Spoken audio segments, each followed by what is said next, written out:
Are Canadians really more polite than other people? Or are they simply human beings living inside a very specific system? Because there is nothing in the water, nothing in the air, nothing in Canadian DNA that explains politeness. So what actually does?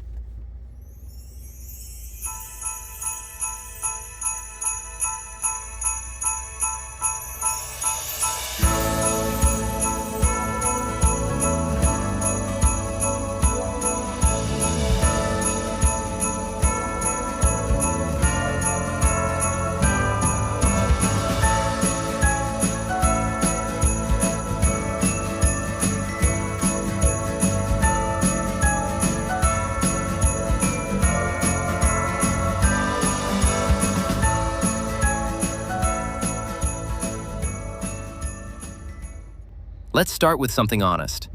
Canadians get angry. They get tired. They get frustrated. They argue. They complain, just like people everywhere else.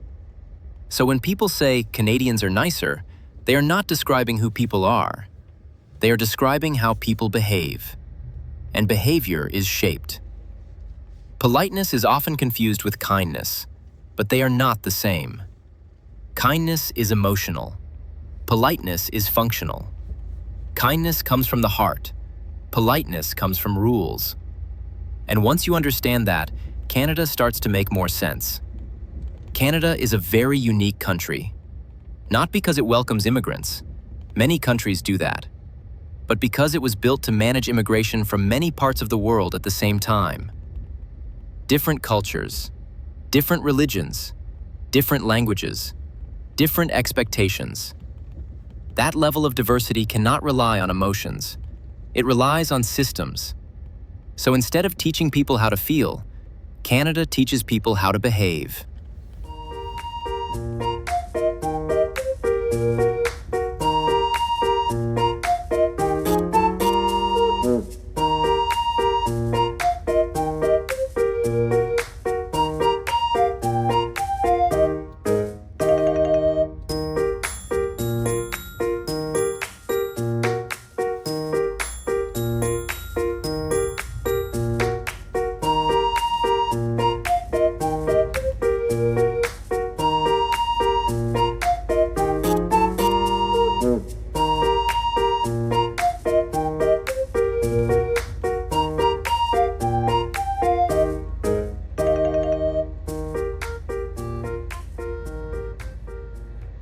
In smaller or more homogeneous societies, people rely on informal rules.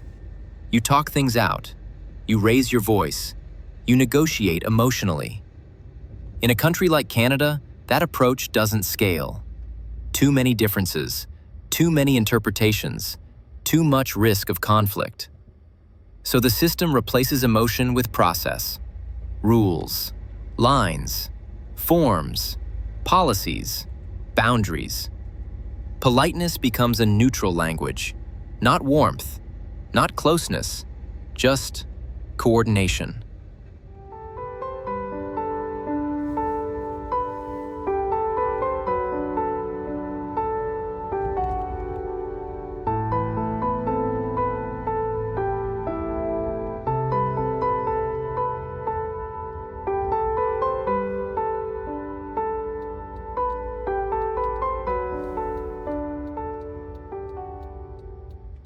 There is a concept in sociology called social capital. It was popularized by a political scientist named Robert Putnam. The idea is simple. In high-trust societies, people don't rely on personal confrontation to solve problems. They trust systems to handle conflict. Canada ranks very high in institutional trust. So instead of arguing, people follow process.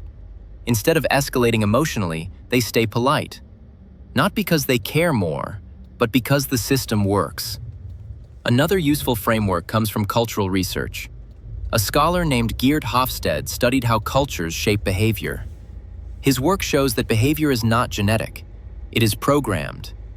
Canada scores high on low tolerance for public conflict, respect for rules, indirect communication. This leads to calmer public spaces, fewer confrontations, more polite interactions. Again, not personality, programming. There is also a uniquely Canadian idea behind all of this. A philosopher named Will Kimlicka wrote extensively about multicultural citizenship. His argument is that Canada does not try to make people feel the same. It tries to make them behave the same. Institutions do the heavy lifting. Politeness becomes the common ground between very different people. This brings us to something many immigrants feel but rarely say out loud. Canada does not really focus on changing you. It focuses on your children.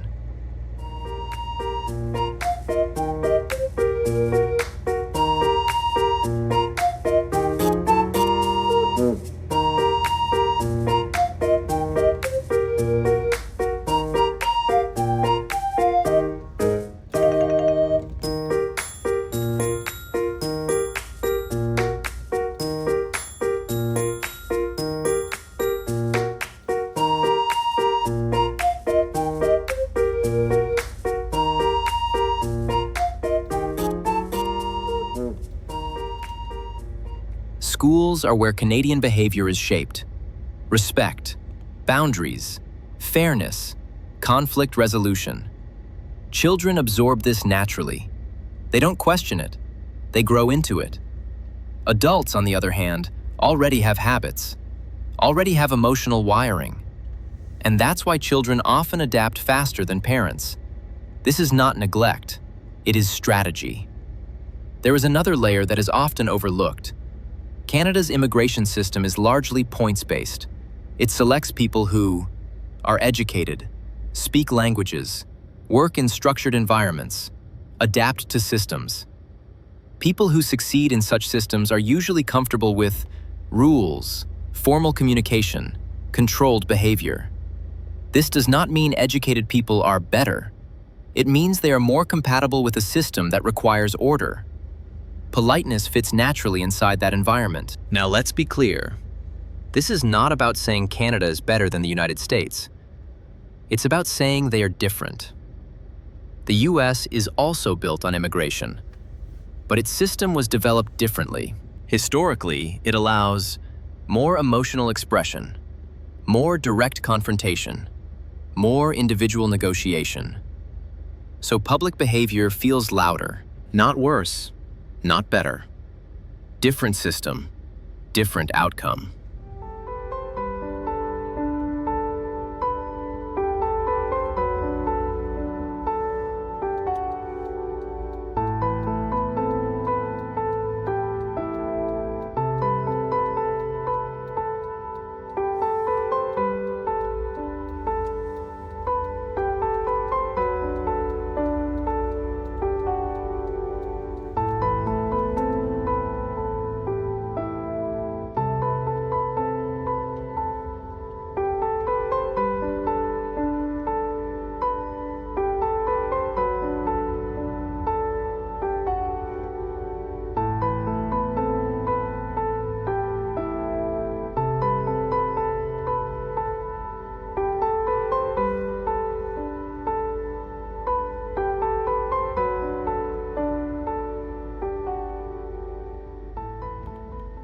Canadians are not polite because they are nicer humans.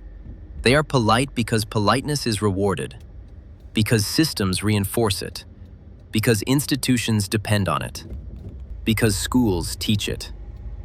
Once you understand this, many misunderstandings disappear. You stop taking things personally. You stop expecting warmth from a system designed for stability. Canada may not always feel caring, but it is intentional. It invests in coexistence, in predictability, and very often in the next generation.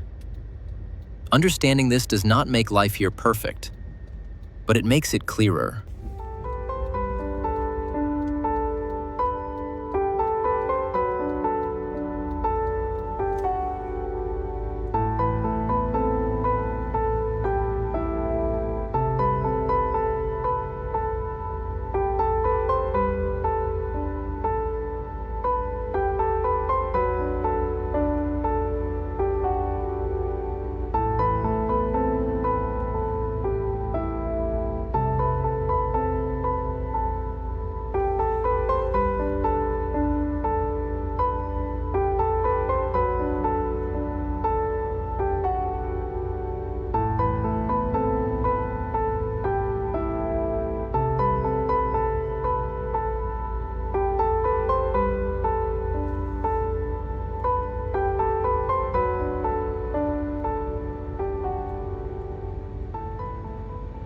If this video made you think, please like it.